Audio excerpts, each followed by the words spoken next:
इस देश में कितने भिखारी है तो आप बोलोगे ये देश विकसित हो गया।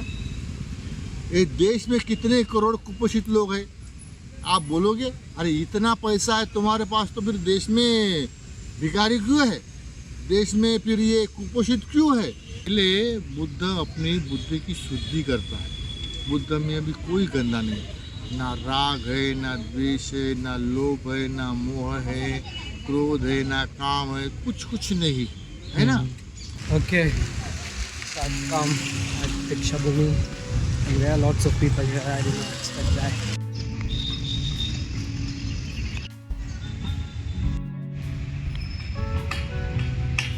So this is how it looks from outside.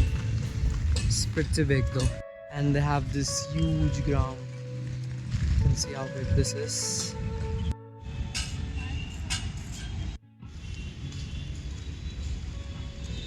So this is the entry gate behind me.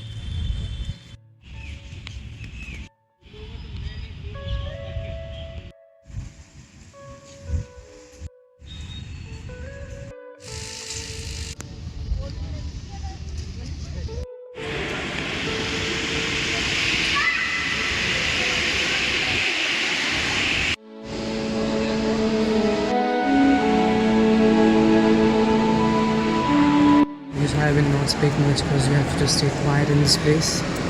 So I'll just show you the footage.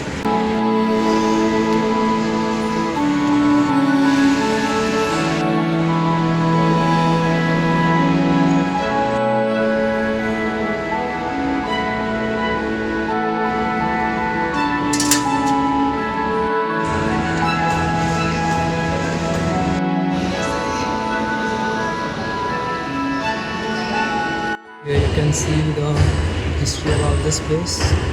Yeah, all these different bones.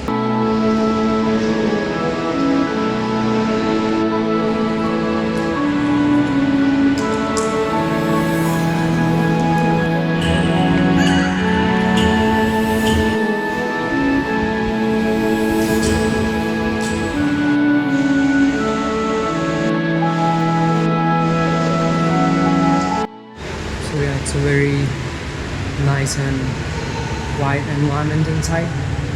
Very spiritual, but many people have come to just see the place.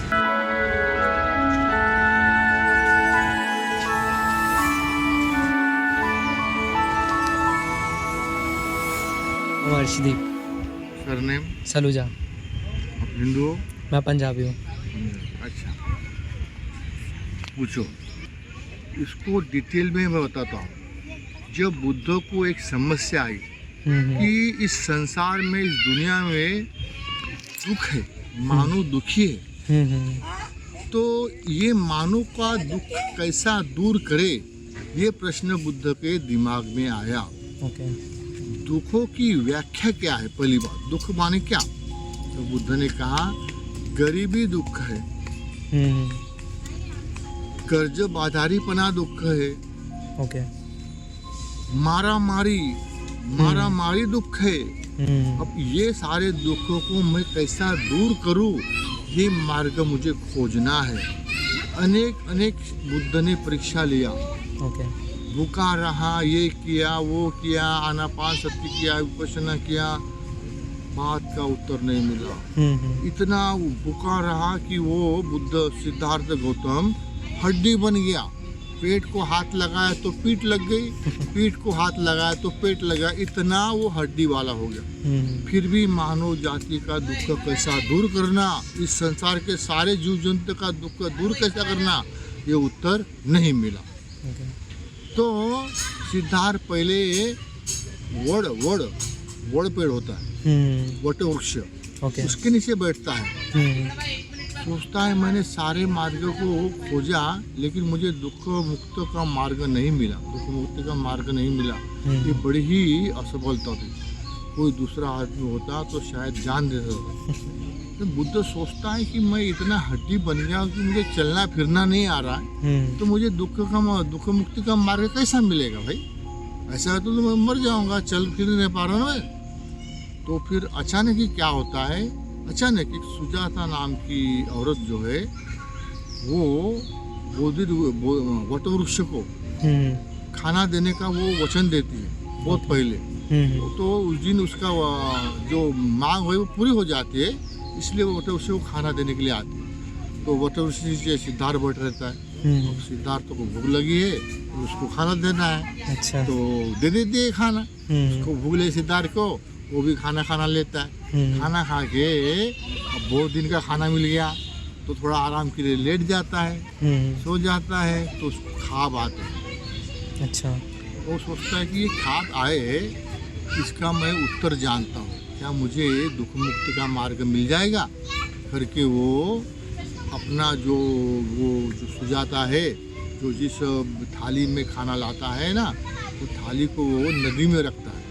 बोलता है कि ये थाली जो है बड़ा पात्र होता है, ऐसा पात्र होता है जैसी नाव होती ना, ऐसा बड़ा पात्र होता है।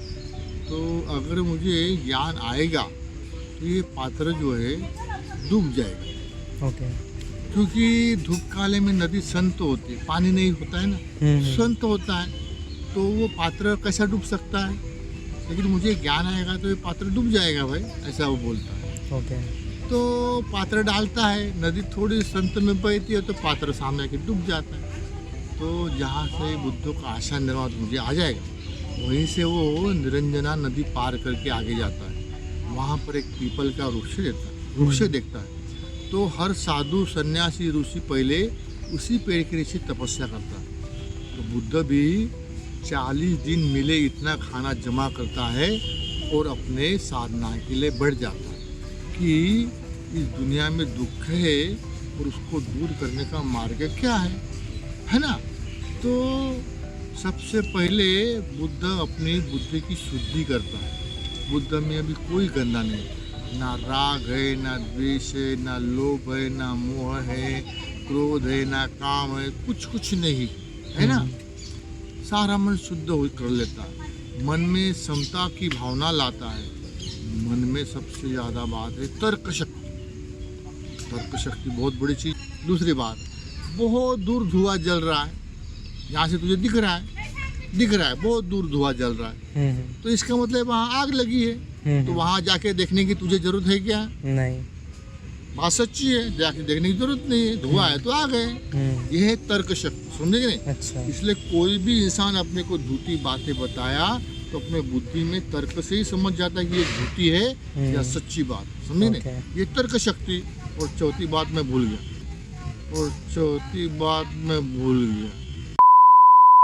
आज भारत में जाति व्यवस्था है, तो भारत के बनते जो है जाति व्यवस्था कैसी दूर हो, है ना, वर्ण व्यवस्था कैसी दूर हो। बुद्ध का धम्मा ये विज्ञान सिखाता है, मानो ऐसा रहना चाहिए कि ताकि सारे मानव सुखी हो। ये बुद्ध का पहले शिक्षा। एक मानव ने दूसरे मानव के साथ ऐसा व्यवहार करना ताकि हर मानव सुखी हो, है ना। इंसान ने इंसान के साथ इंसान के समान व्यवहार करना चाहिए, ना कि जानवर के समान, नहीं क्या? तो ये बुद्ध सिखाता है, यही शिक्षा हम लोगों में मैं डालता हूँ। दूसरा बनता क्या डालता है मुझे पता नहीं, लेकिन एक इंसान ने दूसरे इंसान के साथ व्यवहार करना ताकि सारा मानव सुखी हो, ये मेरी प्राथमिक शिक्षा है। जाति व्यवस्था के कारण क्या होता है? भेदभाव होता है ना, ये कम जाति का है, ये ऊंची जाति का है, नीची जाति का है, ऐसा करके लोग दूसरे का तिरस्कार करते। वो लोग सभी धर्मों में स्वर्ग है, वो हमने कभी स्वर्ग को देखे नहीं बाबा, हम उसको मानते नहीं। हमने देखा नहीं तो हम क्यों मानेंगे? ईश्वर को हमने देखा नहीं, हम नहीं मानते। हम देखेंगे तो मान लेंगे, है ना, ऐसा है ना। अब कुछ लोग मानते नहीं, है इंसान का दुख दूर होता है, ऐसा वो भी बोलते हैं, तो मानने दो उसको। हम नहीं मानते ना, हमने देखे ही नहीं। ठीक है, ईश्वर है तो हमारा कुछ काम का है। ईश्वर है ऊपर में, कहीं तो भी है, लेकिन हमारा किस काम का? देखो इस धरती पे भारत में कितने करोड़ भिखारी होंगे, तू बता, देखा है तूने?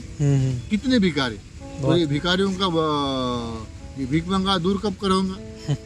आज देश को मोदी सरकार बोलो कि बीजेपी सरकार बोलो, देश को विकसित राष्ट्र बना रहे हैं, आज भारत देश जो है जापान को पीछे छोड़ के इस दुनिया की चौथी अर्थव्यवस्था बन गई है। मानता तौर पेपर में आता है। इस देश में कितने भिखारी है, तो आप बोलोगे ये देश विकसित हो गया। ये देश में कितने करोड़ कुपोषित लोग हैं, आप बोलोगे अरे इतना पैसा है तुम्हारे पास तो फिर देश में भिखारी क्यों है, देश में फिर ये कुपोषित क्यों है। Income inequality. हाँ, ये जाति व्यवस्था के कारण ऐसा है। पैसा बहुत है लेकिन इनके पास पैसा नहीं जा रहा। और दूसरी बात है, जो ये लोग है ना, ये अज्ञानी लोग है, ये पढ़ता नहीं है। ये इसको 1000 साल तक पढ़ने से दूर रखा गया, इसलिए ये पढ़ाई नहीं करता। इसको स्वाभिमान क्या, इज्जत क्या मालूम नहीं। ए दो भैया पैसा दो, दो बाबा पैसा दो, पैसा दो।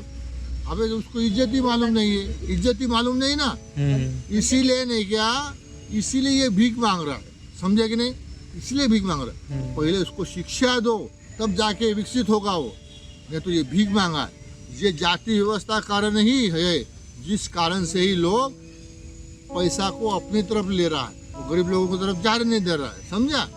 ये जाति व्यवस्था नष्ट होगी। आप कितना भी विकसित बनाओ, ये देश में भिखारी रहेगा, ये देश में कुपोषित रहेगा जब तक ये जाति व्यवस्था है और जब तक लोग अशिक्षित है।